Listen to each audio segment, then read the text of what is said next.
So we're going to have to tell this guy that we don't need his help. Hey everybody, it's Chris from Dixieland Farm, and today we're going to be flying in the Piper Cheyenne. I said that this aircraft isn't as fast as I thought it was. But I'm wrong. This thing can go like 230 knots. I mean, it can go at a clip. So we're going to take our aircraft. We're going to leave Winston Salem, which is where we are right now. Let's zoom out. Yep. So we're at Winston Salem, and we're going to head to the beach. We're going to go to Myrtle Beach. So how cool is that we can do that? And so this is X-Plane 12, and I have updated all my aircraft to work in X-Plane 12 at this point. So this one I had to manually do. I had to do all my Carenados. The Mooney had some actual tweaks. This was just some gear fixes. And the C340, same thing with the gear fixes.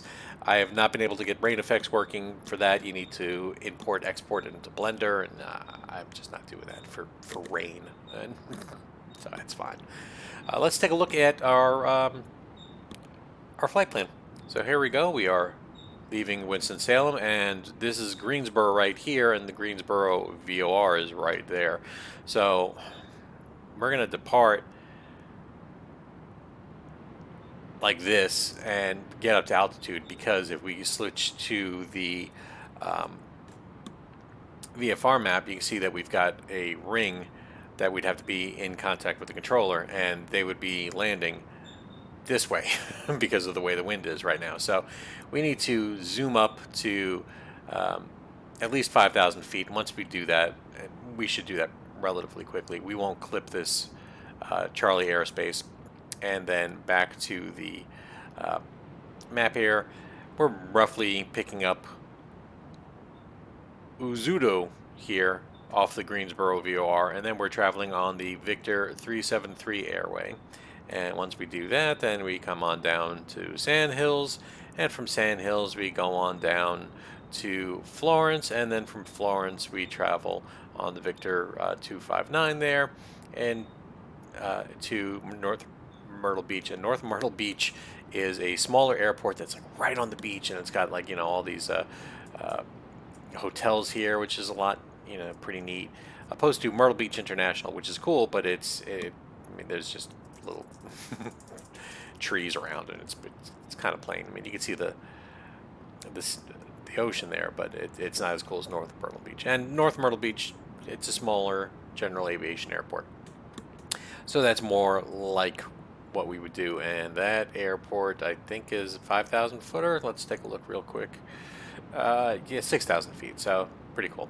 And we'll most likely be landing on the 2-3, coming in, and then, yep, right off, park, and off to the beach.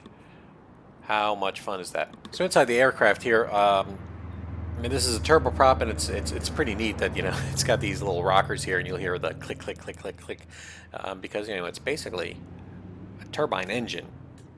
So it's real neat, and it's because it's like that. It is like a jet in the sense that, you know, any changes in power take a little bit to actually happen.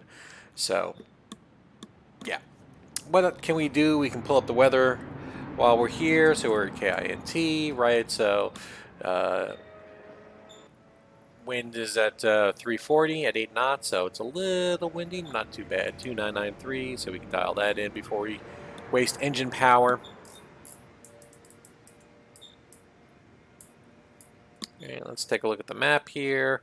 So we'll be taking off on runway 33, so we might as well dial that in while we got it. So I'm taking the heading bug, and I'm just pointing it at 33. Let's get a fuel pump on. Let's go ahead and get the igniters on. You're going to hear the click, click, click. All right, and what we're going to do is we're going to start that engine. So I'm just waiting until this thing spins up here, which I can see it's spun up, and then that's when we can introduce fuel.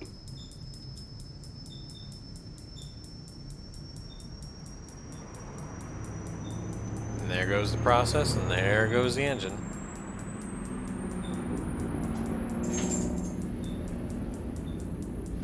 Have I ever shown you the cabin before? It's nice. I mean, it's definitely 70s, 80s decor. So we can fit what is it? 1, 2, 3, 4 people. Oh, 6 people plus the pilots, and I mean, got a table here. That's nice, and I do believe you could back here actually have a bathroom, but we don't, which is fine. What else can you do over here? Can you do anything interesting? Got these little lights that you can turn on at night. Smith Reynolds traffic. This is Twin Piper 5522 Lima at ramp parking 2. We'll be taxiing to runway 33, crossing runway 4 via Alpha. Smith Reynolds.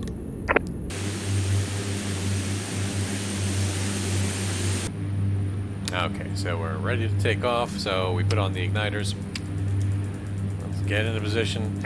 Smith Reynolds traffic. This is Twin Piper 5522 Lima, taking runway 33 for a left crosswind departure.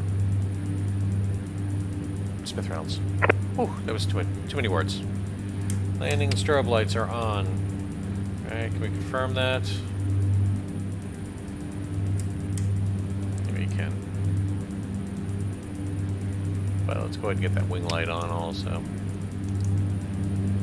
Okay. We got our flaps.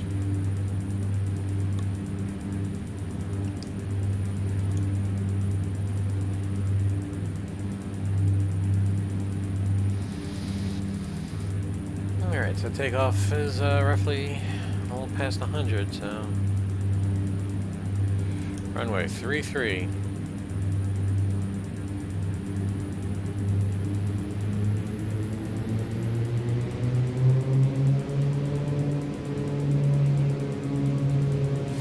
So there we go, we're on the crosswinds, flying over Winston.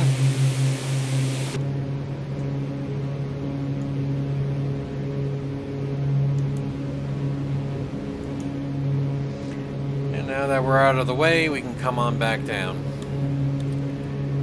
and pick up that one radial. It's a little rocket ship, isn't it? Alright, so we're doing great here. So I'm letting the autopilot do some of the work here. That way I can concentrate on really nailing my instruments here. But I was hand flying it all the way up to cruise and all of that. And like I said, I mean, like a little rocket. I mean, we were going 230. So we're going to bump it. The speed up to maybe about 220, and I brought down the RPMs to kind of help with the noise a little bit.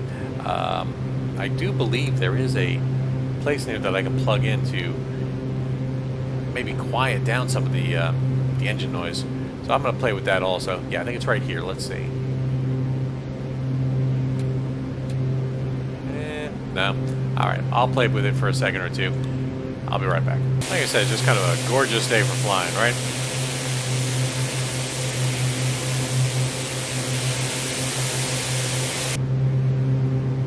So you can see right there on the map that we're going to be crossing over the Sand Hills VOR. So what we're going to do is we're going to put it into heading mode here.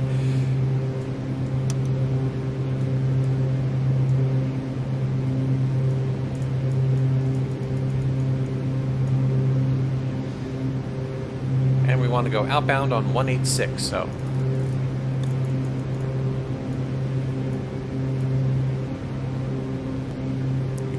in case you when you travel over the VOR, the thing's going to get all wacky. So you put it into heading mode so that way you fly straight. And because we're up in the air, you're seeing it's happening right now, right? So now we're flipping over, and now we can put it into heading mode, switch over, and catch that radial. So that's what we're doing. And one of the interesting things is normally you would find out what the distance is. So here it's 59 miles, right? And then halfway, so 30 miles down, you would cross over to the other VOR and start picking up that VOR. But right over here, it actually tells you, don't do that.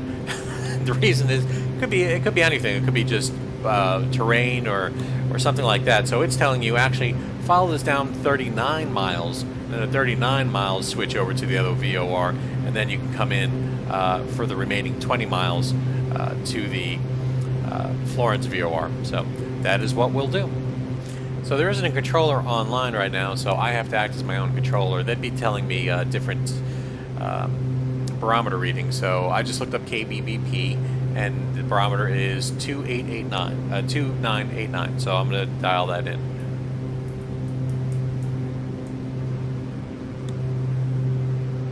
And then KCRE is where we're going. So I've got that up, so it's 2987, so slightly lower. So we're about ready to get to the crossover point here. Did I hit something? Hopefully not. It sounded like I did. So get this thing into heading mode. So we're in heading mode now. We switch over the radio, and there goes the radio.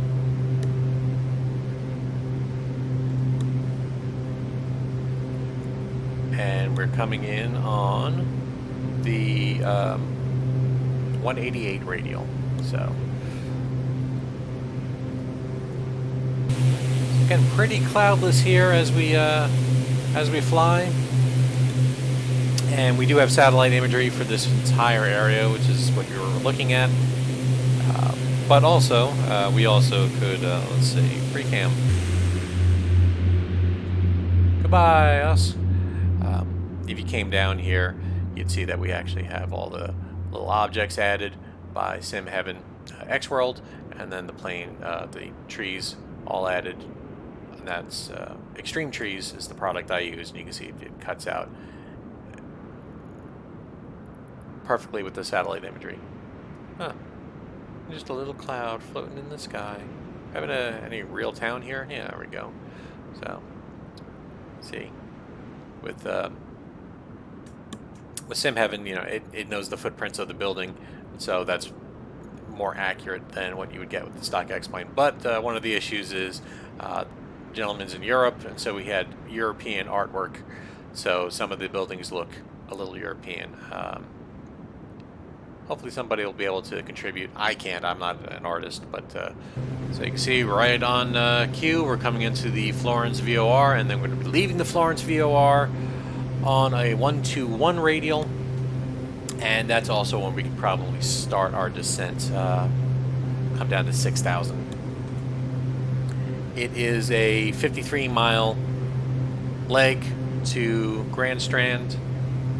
Grand Strand or Grand Stand? Yeah, Strand. So we got plenty of time to come down.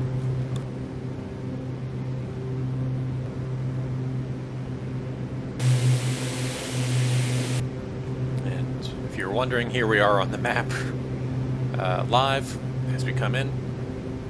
We're arriving shortly. Cool. So I just cleared us down to 5,000 feet.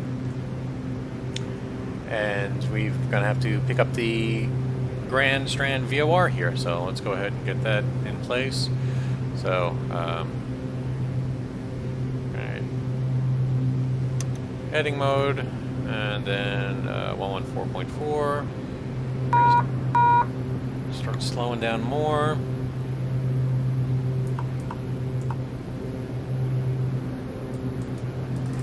There's down to 3,000.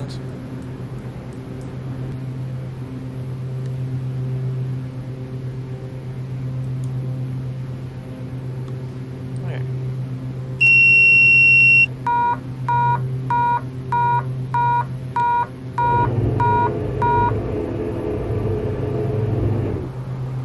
And correction, Grand Strand traffic. This is Twin Piper 5522 Lima on a left base runway 5. Full stop, Grand Strand.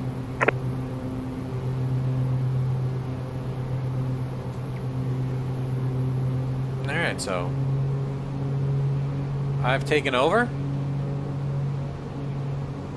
See, we got a little bit of turbulence, but that's totally fine.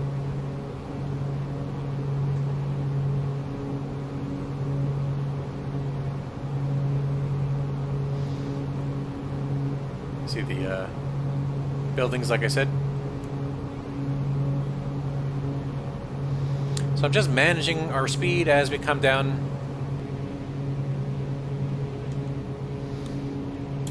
Gear down. And we turn the igniters back on in case we lose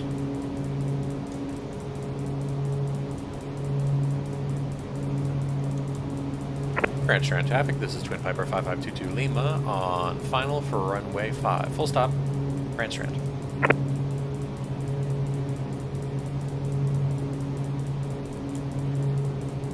Alright.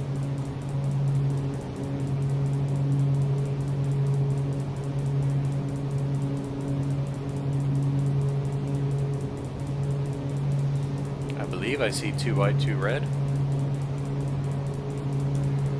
So that means I'm coming into the right glide slope. Just lost one, so there we go.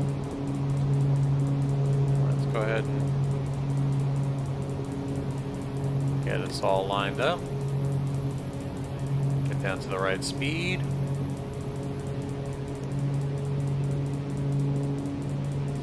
Again, there's a delay in what I'm doing and what's actually happening, so like I'm trying to... There we go. It's a little kind of combo between things. Sinking a little too much. There we go.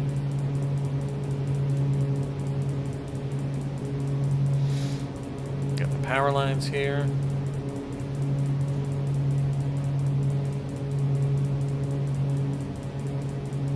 Nice and stable.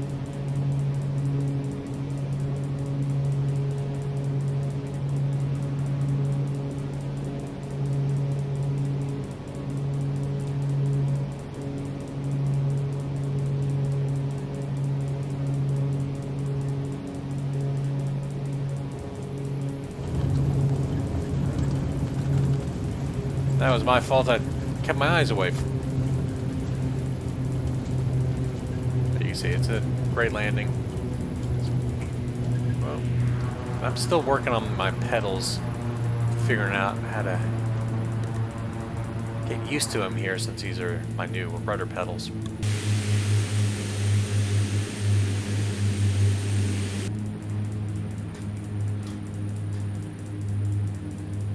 Let's get those igniters off.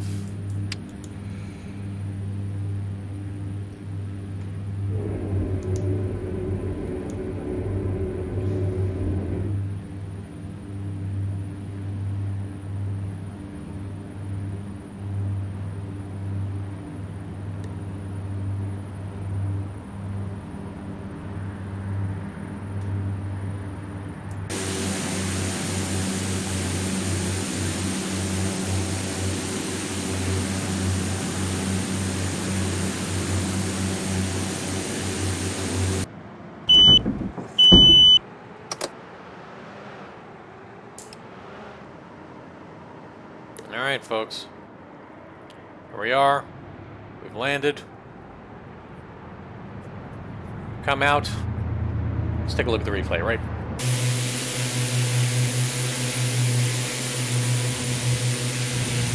That was beautiful. Then, yeah, me losing a little ground